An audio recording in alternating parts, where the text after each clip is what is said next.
কি ভাই মারলেন কে আমারে? আবার কথা কর ভাই, মারেন কে আমারে? আবার কথা কর, মারেন কে? আমি কি করছি? আমারে মারেন কে?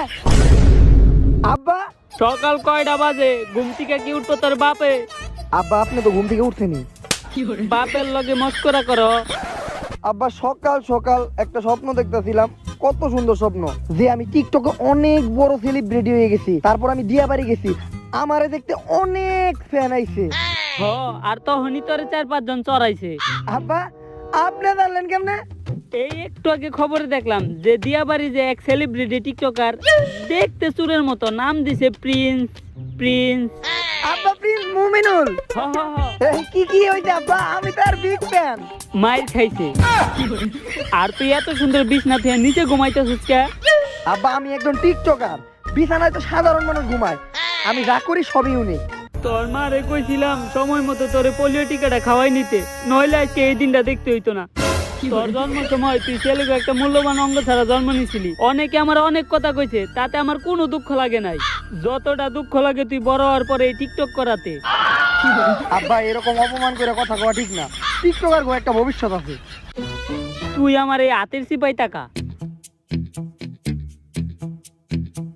কই আব্বা, কিছুই তো দেখা যায় না, অন্ধকার। এইটাই টিকটকার গো ভবিষ্যৎ। আর তুই এখনো ঘুম থেকে উঠোস না কে? উইঠা কি করবো আব্বা, এখনো তো সকালই হয় নাই। হ, সময় তো তোকে টিকটকার গল গিয়ে স্লো মোশনে চলে। দুপুর 12টা বাজে। দুপুর 12টা বাজে, তাড়াতাড়ি রেডি হয়ে যাইতে হইব, আমার তো আবার একটা ইম্পর্টেন্ট কাজ আছে। হ, তোর ইম্পর্টেন্ট কাজ তো আমি জানি। টিকটকে যে মুজরা করবি, কেন যে সময় মতো পোলিও টিকাটা দিলাম না, তাইলে পোলাটা আজকে প্রতিবন্ধী হইতো না।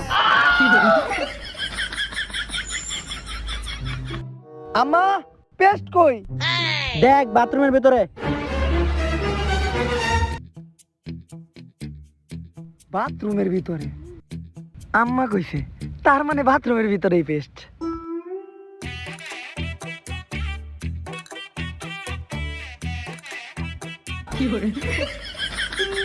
খারাপ না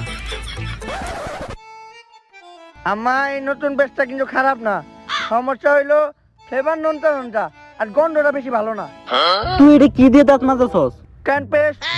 এটা তুই কই পাইলি? আরে তুমি না কইলা পেস্ট বাথরুমের ভিতরে। আরে প্রতিবন্ধী টিকটকার, বাথরুমের ভিতরে দিয়ে আমি বুঝাইছি যে পেস্ট বাথরুমের ভিতরে।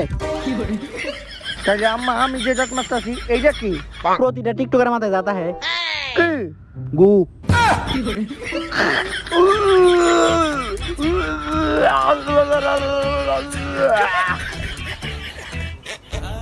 আম্মা তুমি এবার বুঝাই কইবা